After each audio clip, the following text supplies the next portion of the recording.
Yung next step natin guys sinangag naman. Ayan. Dito sa pinagprituan ng tilapia, na yung ginamit na mantika dito is yung used oil, yung chicken oil na pinagprituan para hindi siya sayang. Recycle man siya pero goods pa rin siya.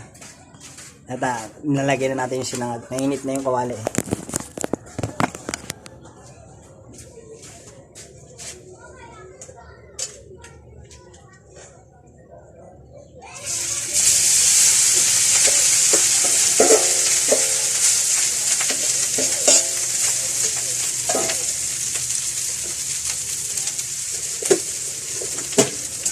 Grabe, dami ko sinangag guys.